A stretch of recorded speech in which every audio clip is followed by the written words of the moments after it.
오후 찬양을 드리고 우리가 동영상을 볼 것입니다. 레위기가 이제 내일부터 2장 이렇게 시작이 되는데 이미 1장 시작했는데 레위기가 참 어렵죠. 그래서 그 레위기의 내용이 어떤 내용인지를 동영상을 통해서 볼 텐데 그 레위기의 핵심이 우리의 죄를 사하시는 것, 그것입니다. 그래서 죄를 사하시기 위해서 우리 하나님께서 우리에게 허락하신 것이 제사제도인데 그 제사제도가 바로 레위기에 기록되어 있고 제사제도의 핵심은 희생제사, 제물이죠. 근데 제물이 피를 흘리는 것이 핵심입니다. 그래서 구약에서 실제로 양을 잡잖아요. 잡고 그 피를 또 받고 몸은 또 이렇게 가죽은 벗기고 이렇게 해서 태우고 하는 이런 일련의 그 제사를 실제로 늘 드린 거죠. 구약 백성들이. 우리는 오늘날 그런 거를 잘 보지도 못했고 또 드리지도 않습니다. 그래서 지금 그런 것을 또 하면 뭐 공개적으로 하게 되면 아마 동물협회, 동물부 있죠. 그래서 동물학대 고발을 하게 되겠죠. 실제로 몇 년 전에 그런 것을 제안하다가 고발당하기도 했습니다. 근데 이제 우리는 그 동영상이 있기 때문에 이따가 보도록 하겠습니다. 그래서 여러분들이 참 그 여러 가지 생각이 들 것입니다. 이 동물을 잡는 것이니까요. 저도 그걸 처음 이렇게 보고 목에서 이렇게 막 피를 받아내고 이게 죽어가는 모습을 보니까 너무 잔인하다는 생각도 들고 그런 생각도 드는데 그러나 그것이 우리 예수님이 우리를 위해서 그렇게 어린 양이 되셔서 돌아가신 그런 의미를 우리가 깊이 생각해 보면 많은 것을 또 깨닫는 시간이 될 것입니다. 그렇게 동물을 죽여서 피를 흘리는 일은 잔인한 일이죠. 참 잔인한 일입니다. 그런데 그런 잔인한 일임에도 불구하고 이스라엘 백성은 이거를 거의 늘 반복을 했던 것이죠. 왜? 그들은 그런 일을 계속 반복해야만 했을까 하는 것이죠. 그 이유가 무엇인가? 우리가 한번 깊이 생각해 봐야 되겠습니다. 이 죄와 이 죄에 대해서는 항상 대가가 있어요. 죄에 대해서. 우리가 아까 기도하셨지만 요즘 엄청난 죄들을 자꾸 짓잖아요. 그러면 그 죄에 대해서 국민들도 분개하잖아요. 그래서 그 사람을 어떻게 좀 더 가혹하게 처벌을 했으면 하는 마음들이 모아지고 그러다 보면 재판관은 더 엄격하게 또 재판도 하고 그렇습니다. 이렇게 죄라는 것은 대가를 지불해야 되는 것입니다. 죄를 짓고 나면 죄에 대해서 심판을 하는 것인데 하나님께서는 죄에 대해서 그 죄가 크든 작든 어떠한 죄 많건 작건 죄 자체를 조금이라도 죄가 있으면 그것을 심판을 하시는데 심판은 결국 사형입니다. 사형. 성경에서 말하는 심판은 사형이죠. 그래서 로마서 6장 23절에 죄의 삭슨, 죄의 그러니까 대가는 사망이요 이렇게 기술이 되어 있어요. 그래서 죄의 대가는 죽음인데 그렇게 되면 이스라엘 백성들은 다 죽어야 되는 것이고 우리 인류는 또 다 죽어야 되는 거예요. 죄를 졌기 때문에. 그런데 하나님께서는 우리를 사랑하시기 때문에 피할 길을 만들어 주신 것입니다. 그래서 구약시대에 하나님 택한 이스라엘 백성들이 죄를 졌을 때 그 죄를 피할 길을 열어주신 것이 바로 제사제도. 그것이 바로 레위기의 말씀이기 때문에 굉장히 중요한 것이죠. 레위기의 말씀은. 그래서 이 제사제도는 결국 우리의 죄를 처리할 수 있는 그런 귀한 하나님의 은혜의 어떤 그런 제도인 것이죠. 그런데 이 제사제도라는 것은 결국 우리가 죽어야 되는데 대신해서 동물이 죽는 것을 말하는 거예요. 그래서 처음에 그 동물에게 안수를 하잖아요. 이 백성들이 제사를 지낼 때는 동물을 끌고 옵니다. 그리고 거기다가 손을 얹어서 안수를 해요. 안수를 할 때 자기의 죄가 흘러서 동물에게 전달이 되는 거예요.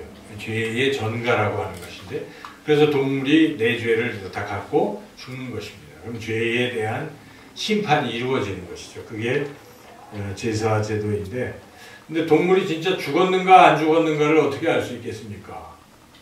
동물이 죽었나 안 죽었나는 피를 흘려야 죽는 것이에요. 그러니까 피를 다 쏟아 받잖아요. 그래서 이게 죽은 것입니다. 그래서 죄에 대한 심판을 다 받았다는 것이죠. 그래서 피는 곧 생명이기 때문에 그 피로서 이 죽음의 어떤 것을 입증하는 그런 역할을 하는 것입니다. 그래서 성경에서는 피 흘린다는 게 굉장히 중요한 거고, 이런 피 흘림을 통해서 죄사함이 일어난다, 이렇게 말씀합니다. 오늘 우리가 쭉 읽었던 말씀 가운데 맨 마지막 절이 그것을 우리에게 가르쳐 주시는데, 여러분 22절 우리가 다 함께 한번 같이 읽어보겠습니다. 율법을 따라 거의 모든 물건이 피로써 정결하게 되나니 피 흘림이 없은즉 사함이 없느니라. 피 흘림이 있어야, 죽어야 사함이, 죄사함이 있게 된다. 이런 말씀이죠. 근데 오늘은 이 피에 대해서 하나님께서 우리에게 하시는 그 말씀인데요. 특별히 구약에서는 그렇게 동물의 피를 가지고 우리가 죄사함을 얻게 된 것인데, 이제는 우리 예수님께서 어린 양이 되셔서 피 흘려 죽으셨습니다. 그래서 우리의 죄를 사하시는 것인데, 이 구약에서의 그 동물의 어떤 피 흘림과 우리 예수님의 피 흘림이 어떻게 비교가 되는 것입니까? 그래서 그것도 예수 그리스도께서 흘리신 피의 그 의미는 무엇인지, 구체적으로 우리에게 어떤 귀한 것들을 주시는지를 기록한 말씀이 오늘 이 본문 말씀입니다. 그래서 히브리서 전체가 상당히 어렵고 또 그런 여러 가지들을 말씀하고 있는데, 오늘 이 본문 말씀이 바로 예수 그리스도의 피에 대해서 우리에게 잘 말씀해 주시는 것입니다. 여러분이 레위기도 참 어렵지만 히브리서도 어려워요. 오늘 읽었을 때 한 번 읽고 이거를 이해한 사람은 아마 거의 없을 듯 싶어요. 그만큼 어려운데 굉장히 중요한 거예요. 그래서 오늘 이 말씀을 좀 자세히 또 우리가 들여다보면서 예수 그리스도의 피가 과연 우리에게 어떠한 귀한 은혜를 주시는 것인지를 함께 말씀을 통해 깨닫기를 원합니다. 첫째로 예수 그리스도의 피는 우리의 죄를 영원히 사한다는 것입니다. 영원히 사한다는 것입니다. 오늘 이 읽은 본문 말씀 가운데 12절 말씀을 우리가 다시 한번 깊이 생각하며 읽어보겠습니다. 12절 말씀 같이 읽겠습니다. 염소와 송아지의 피로 하지 아니하고 오직 자기의 피로 영원한 속죄를 이루사 단번에 성소에 들어가셨느니라. 영원한 속죄, 굉장히 중요한 것이죠. 구약시대에는 염소, 송아지의 피로 우리의 죄를, 이스라엘 백성의 죄를 사하셨는데 그것은 영원하지가 않습니다. 일회용이라는 거예요. 일회용. 그러니까 죄를 지면 이스라엘 백성이 죄를 처리하기 위해서 동물을 잡아서, 가난한 사람들은 물론 하나님께서 그냥 새, 비둘기 한 마리도 돼요. 부자는 소 한 마리 잡아야 되겠지만 사람마다 어쨌든 누구나 용서받을 수 있는 길을 하나님이 열어주시는데, 그렇게 동물을 가지고 가서 자기가 안수하고 잡아서 피를 제사장에게 주면 제사장이 그걸 하나님 앞에 드림으로써 이 사람은 죄에 대한 대가를 받았습니다. 용서가 되는 거예요. 근데 문제는 이걸 계속 해야 되는 것입니다. 죄를 지으면 또 어떻게 해야 되겠습니까? 또 양 한 마리 잡아야 돼요. 그래서 또 제사를 늘 그렇게 하는 게 반복적으로. 그런데 염소와 황소의 피는 그런데, 송아지의 피는 그런데 예수님의 피는 어떻습니까? 영원하다. 한 번에 영원한 효과가 있다는 것입니다. 더 이상 안 해도 된다는 것입니다. 여러분 이것을 믿습니까? 예수님의 피가 그런 효과가 있다는 것을 믿습니까? 혹시 여러분 가운데 내가 전에 지은 죄가 너무나 커서 내가 예수님 믿어서 예수님 피로 용서함을 받았다고는 하는데 뭔가 좀 그것만 갖고는 안 될 것 같아. 혹시 그런 생각을 하신 적은 없는지요? 이거는 뭐 용서를 못 받을 것 같아. 자기 나름대로 그렇게 생각할 수 있을 만큼 그렇게 큰 죄가 있을 수도 있잖아요.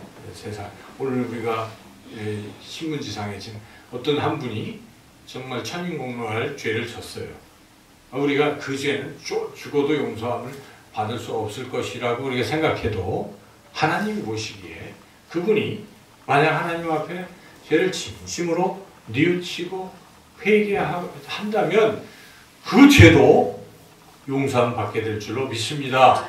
어떤 죄도 용서함 받는 것입니다. 성경은 그렇게 분명히 말씀하고 있어요. 그 어떤 죄도 용서함 받는다는 사실입니다. 그래서 우리가 예수님의 그 피라는 것은 이런 것이구나. 이 모든 죄를 다 사하시고 그리고 한 번 용서하신 것은 영원한 효과가 있는 것입니다. 지난번에 용서하고 취소 이런 게 없다는 것이죠. 영원한 것입니다. 여기에 영원한 속죄라는 것입니다. 사실 이 말씀에는 과거와 현재와 우리의 미래에 지을 모든 죄까지도 다 포함한다는 것입니다. 그것을 영원히 용서해 주신다 하는 것입니다. 물론 누구에게나 그러한 용서함이 있는 것은 아니겠죠. 예수 그리스도의 피, 이 은혜를 깨닫고 예수님을 믿는 사람들에게는 이러한 죄사함의 은혜가 주어지는 줄로 믿습니다. 그리고 우리가 이제 사실 예수님이 다 용서하시지만은 우리가 죄를 지을 때마다 사실은 고백이 필요합니다. 믿는 이들도 고백을 해야 다음에 죄를 안 짓게 되는 거예요. 근데 다 용서함 받을 것이니까 고백도 안 하고 이미 다 용서함 받았는데 하고 아무렇지도 않으면 소위 어떤 이단처럼 그렇게 돼버리고 마는 것이죠. 그래서 사도 요한은 이 요한 공동체, 교회 공동체에게 편지를 보냈는데 요한 1서의 편지가 있어요. 요한 1서 1장 8절 9절에서 이렇게 말씀합니다. 만일 우리가 죄가 없다고 말하면 스스로 속이고 또 진리가 우리 속에 있지 아니할 것이요 만일 우리가 죄를 자백하면 그는 미쁘시고 의로우사 우리 죄를 사하시며 우리를 모든 불의에서 깨끗하게 하실 것이요. 하나님 앞에 그리스도인들도 죄를 지으면 자백하라는 것입니다. 자백할 때 예수님의 십자가의 피로 용서함 받은 것을 다시 한번 깨닫게 되고 주님이 날 용서하신 내가 어찌 또 죄를 범하리요? 이런 마음이 또 드는 거예요. 그래서 그 다음에 죄를 안 지려고 애를 쓰게 되고 점점 변화가 된다 하는 것입니다. 그러므로 우리가 죄의 어떤 부분을 또 자백하는 그런 것도 필요하지요. 그렇지만 궁극적으로는 어떠한 우리의 모든 죄도 다 영원히 사함을 받기 때문에 우리는 거룩한 하나님의 자녀가 돼서 거룩한 하나님의 나라에 거룩하신 하나님을 만나 뵙고 영원토록 살게 되는 줄로 믿습니다. 예수님의 피가 그런 것이고요. 두 번째, 예수 그리스도의 피는 우리를 거룩하게 변화시킨다는 것입니다. 굉장히 중요한 내용이에요.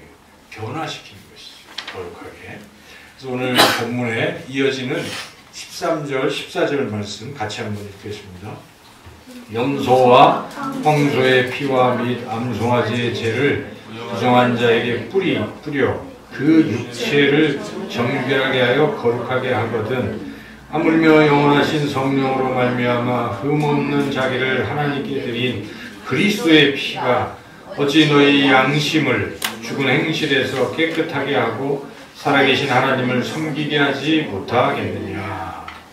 이 두 가지가 지금 비교가 되는 거예요. 지금 계속 히브리서는 이 아까 말씀드린 레위기에서의 그 제사와 예수님이 드린 이 제사를 비교하고 있는 것인데 그 이유는 당시 예수님을 믿는다고 하면서 교회에 그리스도인이 된 사람들이 있었는데 이런 사람들이 자꾸 믿음이 흔들리고 있었습니다. 왜냐하면 거기에는 그 교회 공동체는 제사장들도 많이 있었어요. 허다한 제사장들도 예수님을 믿고 그리스도인이 됐어요. 그런데 이 제사장들이 생각해보니까 자기네들이 왕년에 했던 게 뭡니까? 제사를 지내는 것인데 굉장히 중요하게 생각이 됐었는데 여기 와보니까 그냥 예수님 믿는 걸로 끝났어요. 제사도 안 지내고 영원히 죄사함 받았다고 하니까 그건 아닌 것 같아. 부족해. 제사를 그래도 드려야 돼 하면서 자꾸 그런 얘기들을 하니까 여기에 이방인 그리스도인들도 있고 다 그렇잖아요. 그 얘기를 들으니까 그런 것 같아 하는 생각이 자꾸 들어서 믿음이 왔다 갔다 하는 것입니다. 여러분들 가운데도 예수님이 나의 모든 죄를 영원히 사하셨습니다. 이렇게 선포를 했는데 들을 때는 아멘 했는데 나가서 또 이 사람 저 사람 얘기 듣다가 야 그래도 그런 죄가 어떻게 사함을 받을 수 있어. 천인공로할 죄 안 돼. 하면서 자꾸 얘기를 듣다 보면 그렇지 뭐가 좀 하면서 흔들릴 수가 있는 것이죠. 이러한 공동체에게 지금 이 히브리 기자가 편지를 보낸 거예요. 아니다. 흔들리지 마라. 예수 그리스도의 피의 능력은 대단한 것이다. 그 염소와 송아지의 피하고는 비교할 수가 없다 하면서 지금 그 내용을 지금 설명하고 있는 것이죠. 그래서 13절에 염소와 황소의 피는 뭘 하는 것입니까? 육체를 정결하게 하는 것입니다. 그렇죠? 그런데 예수 그리스도의 피는 무엇을 정결케 하십니까? 육체뿐만 아니라 양심을, 그렇죠. 14절에 보니까 양심을 깨끗하게 하십니다. 또한 더 나아가서 예수 그리스도의 피는 뭘 하게 만듭니까? 살아계신 하나님을 섬기게 한다는 것입니다. 이것이 무엇을 말씀하는 것입니까? 황소와 염소의 피로 잠깐 하는 것은 그냥 죄만 이렇게 씻어주는 거예요. 겉에 있는. 그런데 그 심령, 그 마음에서 변화가 일어나서 야 내가 이제 죄를 지면 안 되겠다 하는 마음까지도 변화시키는 건 못한다는 것입니다. 그런데 예수 그리스도의 피는 그게 아니라는 것입니다. 우리의 죄를 사해 주시고 우리가 이후에도 죄를 짓지 않도록 거룩하게 살아가도록 우리에게 힘과 능력을 주신다는 것입니다. 이게 얼마나 대단한 것입니까? 우리가 이 부분을 깊이 생각해야 돼요. 예수 그리스도의 피가 그냥 내 죄 사해 주셨네만 자꾸 생각하는데 그게 아닙니다. 더 플러스 무엇입니까? 우리의 심령을 변화시키는 것입니다. 그래서 우리가 점점 거룩하게 성화되어 가게 만들고 하나님을 점점 섬기며 신앙적으로 성숙하게 만드시는 것이 바로 무엇입니까? 예수 그리스도의 피인 줄로 믿습니다. 이 부분을 잘 우리가 묵상하고 생각하면요. 예수 그리스도의 피를 많이 의지하게 되는 것이고 우리가 변화가 일어나는 것입니다. 옛날은 아니죠. 한 1970년대에 아주 이 도둑질을 아주 크게 한 사람이 있었어요. 그래서 주로 부자들만 이렇게 훔쳐가지고 그거를 뭐 그게 사실인지 모르겠지만 가난한 사람들에게 나누어져서 마치 홍길동 같다. 그래서 대도 홍길동. 그래서 조모씨로 이렇게 이름을 이렇게 했는데 혹시 아세요? 이름을 거론하지 않겠지만은 그런 분이 계셨어요. 근데 그분이 나중에 이제 징역 15년을 언도받고 감옥에서 성경을 읽고 뭐 해가지고 추록한 후에 좀 시간 좀 보내고 목사가 됐습니다. 목사가. 그래서 사람들이 야 간증을 하고 다니겠죠. 얼마나 큰 변화겠어요. 도둑이 목사가 됐으니까. 그래서 여기저기 교회에서 초청을 해서 간증을 하고 그랬어요. 그러다가 일본에서조차도 야 한번 간증해달라 그래서 일본까지 가서 간증을 했습니다. 그런데 간증하고 잘 돌아왔으면 되는데 간증을 하고 일본에서 도둑질을 했어요. 들켰어요. 그래서 일본에서 징역 3년을 언도받고 꼬박 살고 왔어요. 그게 신문에 나왔더라고요. 이런 사람이 있어요. 그런데 그 옛날보다 훨씬 더 옛날에 우리가 이 남북이 6.25 전쟁이 일어나기 전 일제시대 때부터 한 목사님이 있었는데 그분이 깡패였어요. 깡패. 20살부터 깡패여가지고 주먹이 워낙 세가지고 만나는 사람들 뭐 거의 그 앞에 가면 서서 그분은 이름을 얘기해도 돼요. 김익두 목사님인데 실제 있는 인물이에요. 근데 그러다가 27살에 회심을 해가지고 미국 선교사님의 말씀을 듣고 회심을 해서 세례받고 그리고 신학을 해서 목회자가 됐어요. 그리고 그분이 가는 곳곳마다 기적이 일어났어요. 신의의 은사를 받아서 병든 자들이 치료받는 거예요. 안진뱅이도 일어나는 등 많은 사람들이. 그리고 또 그 은혜를 받아가지고 많은 사람들이 또 목회자가 됐습니다. 실제로 그러다가 6.25 전쟁이 일어났을 때 공산당에 의해서 이제 죽임을 당하고 순교하신 거죠. 김익두 목사님은 여러분들 인터넷 찾아보면 그 얘기가 다 나와요. 실제 있는 그런 사실인데요. 우리가 앞에서 조모 씨와 이 김익두 목사님을 이렇게 비교해 보면 여러분 어떤 생각이 들어요? 똑같이 뭔가 과거를 청산하고 새롭게 출발한 것 같은데 한 사람은 옛날하고 똑같아진 거예요. 처음에 잘하려고 했을지도 몰라요. 그런데 가만히 보니까 열매를 보니까 그런 거예요. 그런데 김익두 목사님은 안 그랬다는 것이죠. 왜 이런 차이가 났을까? 우리가 깊이 생각해 봐야 됩니다. 이것은 자기 힘으로 하려고 하는 거예요. 조모 씨는 자기가 어떻게든지 해보려고 하는데 자기 능력으로 여러분 된다고 믿습니까? 안 됩니다. 인간은 한계가 있어요. 아무리 하려고 해도 도루묵입니다. 인간은 원래 그런 존재예요. 아담의 죄로 범죄에서 본성이 타락했기 때문에 인간의 힘으로 변화되기는 불가능한 것입니다. 인간이 개과천선을 해도 다시 돌아갈 수밖에 없는 게 인간이에요. 그런데 이 김익두 목사님은 아마도 자신의 능력으로 이걸 하려고 하지 않은 것입니다. 예수님을 믿은 것입니다. 그리고 예수님이 나를 인도하시사 이것을 할 수 있다고 믿은 것입니다. 바로 예수 그리스도의 피를 믿은 것입니다. 오늘 본문에 분명히 예수 그리스도의 피는 우리의 심령도 변화시켜서 우리를 거룩하게 만들어 가시며 또 하나님을 섬기는 그런 사람이 되게 하신다라고 분명히 약속하고 있습니다. 그래서 여러분 믿음은 그런 거예요. 신앙생활은 그런 것입니다. 내가 어떻게 해보려고 하는 것은 그건 종교입니다. 여러분들이 겸손하게 하나님 나는 할 수 없습니다. 하나님 저를 도와주세요 하고 기도를 하시는 거예요. 기도할 때 예수님의 피가 저를 변화시켜 주시고 저를 인도하여 주시옵소서 기도하시면 됩니다. 기도하시고 간절히 사모하면 내 힘으로 되는 것이 아니라 하나님이 나를 변화시켜 주실 줄로 믿습니다. 이게 신앙의 핵심인 것입니다. 그렇게 예수님의 그 예수 그리스도의 피는 그러한 능력이 있다 하는 것입니다. 그래서 성경에는 이런 말씀이 있습니다. 우리를 구원하시되 디도서 3장 5절에 우리가 행한 바 의로운 행위로 말미암지 아니하고 오직 그의 긍휼하심을 따라 중생의 시승과 성령의 새롭게 하심으로 하셨나니 우리를 불쌍히 여기셔서 거듭나게 하시고 성결케 하시고 성령으로 우리를 점점 새롭게 하신다라고 기록하고 있습니다. 그래서 그런 중 누구든지 그리스도 안에 있으면 새로운 피조물이라 이전 것은 지나갔으니 보라 새 것이 되었도다. 하나님이 하시는 것입니다. 하나님이 우리를 변화시키는 것입니다. 이게 신앙의 핵심입니다. 우리도 하나님께서 우리를 변화시켜 주신 줄 믿습니다. 여러분 하나님을 의지하십시오. 예수 그리스도의 피를 의지하시고 겸손히 날마다 기도하셔서 한 걸음 한 걸음 주님을 닮아가는 저와 여러분이 되시기를 주님의 이름으로 축원합니다. 셋째로 예수 그리스도의 피는 어떤 것을 주시는가? 저를 따라서 해보시죠.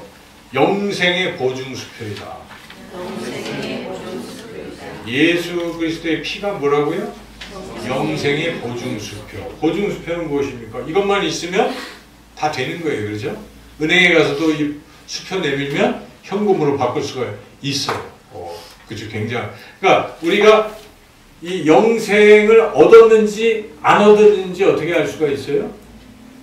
수표가 있으면 되겠죠. 보증수표. 확증, 보증해 주는 게 있으면 됩니다. 그게 바로 무엇입니까? 예수 그리스도의 피. 그게 우리 영생으로 들어가게 하는 보증수표라는 것이 그렇게 중요한 것입니다. 제가 그렇게 말씀드리는 것이 아니라 성경이 그렇게 우리에게 말씀하고 있습니다. 15절을 한번 찬찬히 같이 한번 읽어보겠습니다. 15절 시작.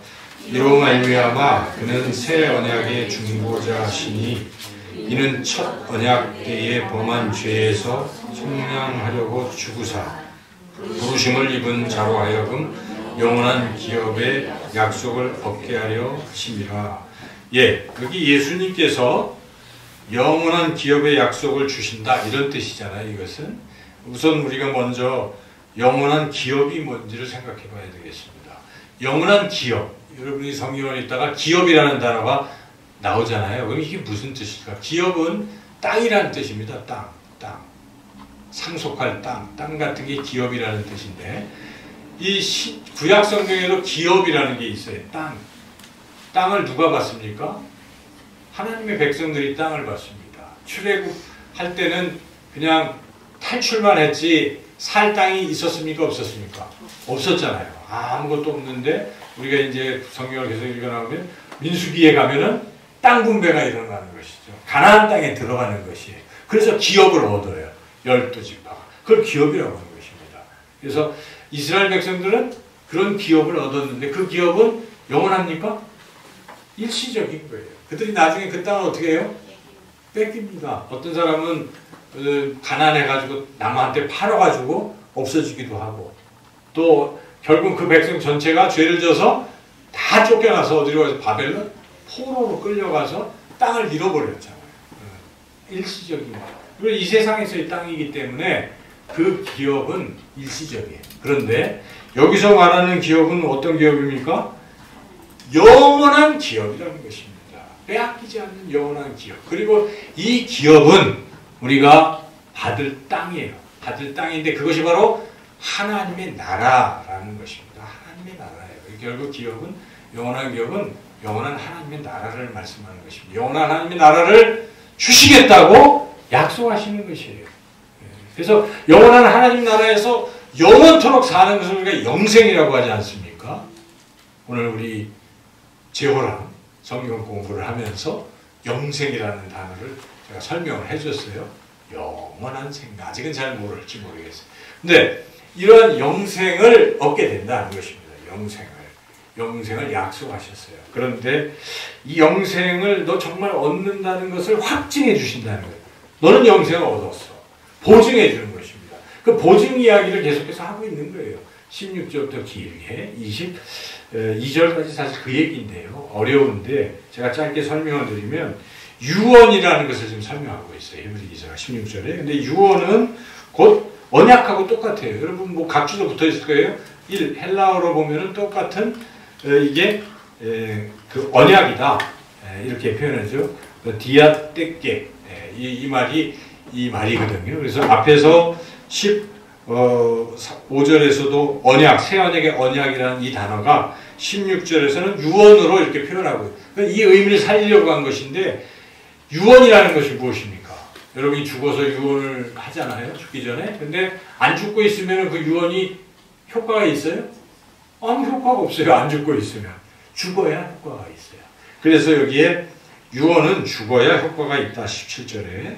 그래서 피라는 것은 아까 죽음을 상징하는 것, 생명을. 그래서 피, 이 피라는 게 뭐냐? 바로 죽었다는 것을 보증해 주는 것입니다. 재물이 죽었다는 것을 하나님 앞에 보증하잖아요. 피로써. 마찬가지로 이 유언, 이 언약의 보증으로 뭘 합니까? 피로 보증한다는 것입니다. 우리가 왜 영화 같은 게 보면은 깡패들끼리 뭐 합니까? 서로 막 여기 깡패도 안 하고 어쨌든 이렇게 피를 내가지고 서로 피를 섞어가지고 너와 나는 의형제야 뭐 이런 거 하잖아요. 같이 마시고 하고 피도 마시고 이런 거 우리 가끔 보잖아요. 그렇게 피는 혈맹이에요. 혈맹. 피로 맺어지는 거잖아요. 이렇게 맺어진 약속은 어떻습니까? 확신한 거 아니겠어요? 그래서 이 피의 언약입니다. 언약의 피라고 하는 것인데 뒤에 부분은 출애굽기 24장에 나온 것을 설명하는 거예요. 18절부터 첫 언약도 피 없이 세운 것이 아니니 모세가 율법대로 이렇게 쭉 나오죠. 이 첫 언약이 출애굽기 24장에 보면 시내산 언약을 말하는 것입니다. 시내산에서 이스라엘 백성이 출애굽한 뒤에 맨 처음에 간 곳이 어디입니까? 시내산에 갔어요. 시내산에서 하나님께서 이스라엘 백성과 언약을 맺어요. 언약 체결을 하십니다. 언약 체결을 하실 때 물론 이 십계명도 잘 지키고 하라고 하시면서 그때 여기 우리가 읽은 대로 뭐 피를 송아지 피, 염소 피를 가지고 피를 백성들에게 어떻게 해요? 뿌려요. 왜 뿌립니까? 이것은 하나님도 제단에도 뿌리고 거기도 뿌리고 함으로써 우리는 피로 맺은 사이다. 이런 것입니다. 피의 언약입니다. 그래서 그것을 가리켜서 언약의 피라고 불러요. 그 출애굽기 24장에 언약의 피라고 나옵니다. 지금 그것을 히브리 기자가 이야기를 하는데 그와 똑같이 이번에 이 피, 예수 그리스도의 피는 그냥 언약의 첫 언약의 피가 아니라 무슨 언약의 피입니까? 새 언약의 피라는 것입니다. 새로운 언약. 그 새로운 언약은 영원한 영생을 주시겠다는 그 약속이에요. 이것을 확실히 우리에게 보증하시기 위해서 예수님의 그 십자가의 피가 그런 것이라는 뜻이죠. 그래서 여러분이 한 달에 한 번씩 뭐 합니까? 성찬식 하잖아요. 그 성찬식 할 때 제가 그 말씀을 읽잖아요. 예수님이 하신 말씀을. 이것은 너희를 위하여 흘리는 피, 곧 새 언약의 피. 성경에 나와 있어요. 예수님이 하신 말씀이에요. 그 뜻이 무엇이겠어요? 여러분이 새 언약의 피 소리를 들을 때, 아, 그렇구나. 영원한 기업, 영생을 주시는 것에 확실한 보장이요, 보증수표가 바로 무엇입니까? 예수님의 피인 것입니다. 피에 의해 이런 것이에요.